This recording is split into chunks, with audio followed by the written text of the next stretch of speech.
Half pretzel, half cracker. Ritz had a great idea there. Good stuff. So, going through that door from that cave brings you to an interesting area. First thing you run into is these guys who are just jumping for joy the prospect of molesting you. They're not too bad. Some good timing, which I didn't necessarily have, is the best way to go with them. But this also takes you into your first encounter with a swamp. This giant puddle of Ganon's jizz, it looks dangerous, but really it's just an annoyance. It slows down your walking speed, and otherwise just really makes the game go a little bit longer than it should, by a couple of seconds, which I imagine would piss off the younger iPod generation that wants everything now. But even the old folks, like myself, just don't like swamps. They're never a good thing in video games. Not really a good thing in real life either. Fucking mosquitoes. So really I'm skipping a whole lot of shit. There's a town you should go to find out that you actually have to go to this forest, but we don't need to worry about that. Somebody plays a Nintendo game once, they remember. In this case, it was not me, but my brother guiding me through.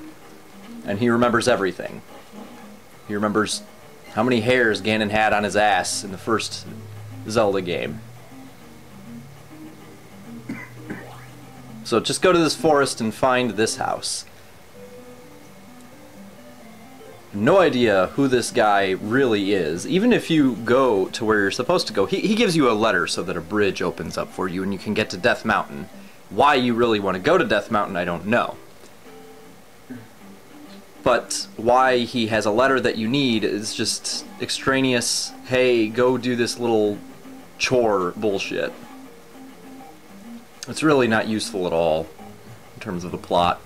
It's just another thing to have to do. But we suck it up and do it, because we are the unappreciated hero. The most altruistic human being in video game history. Okay, that might be a slight exaggeration, but Link is definitely way up there. He does get compensation at the end of this. And that is all important. Now these guys, you don't want to get hit by them. As you'll notice, they are just the right height, they are made of bone, so nothing pleasant will come of them touching you. They suck experience from you, so you know what's going on. They're sucking the manliness from you, because experience leads to increased manliness. And them taking experience from you, well, it's just mathematical from there. Ah, God, these guys are just annoying.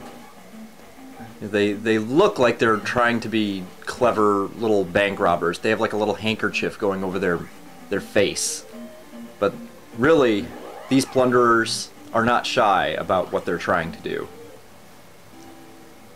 When you get to this town, which may or may not be before or after you meet Bagu's fat ass, resist the urge to talk to anybody on the streets. Not that you necessarily ever need to in the first place if you're watching this video or you just remember. Because people in this town are apparently X-Men rejects. They turn into bats and shit, and they will fuck you without hesitation. I don't even know if they give you experience for killing them once they do that, but really it's just not worth spending the resources when you can just go outside and fuck up a little jelly bean dude. Ah, yes. Another strange woman in the street inviting you into her house, after which she disappears.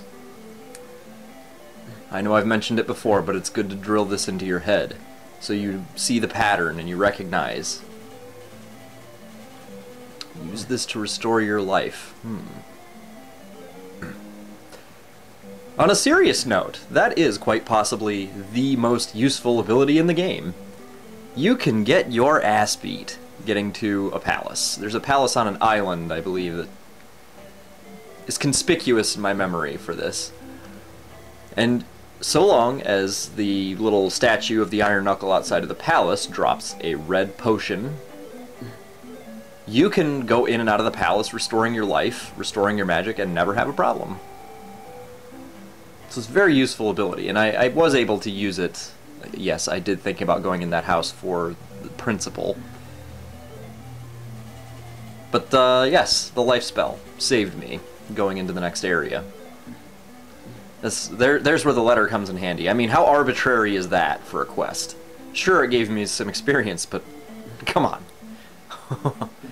I mean, going to Death Mountain in and of itself is bad enough, but making you do a bullshit chore to do it?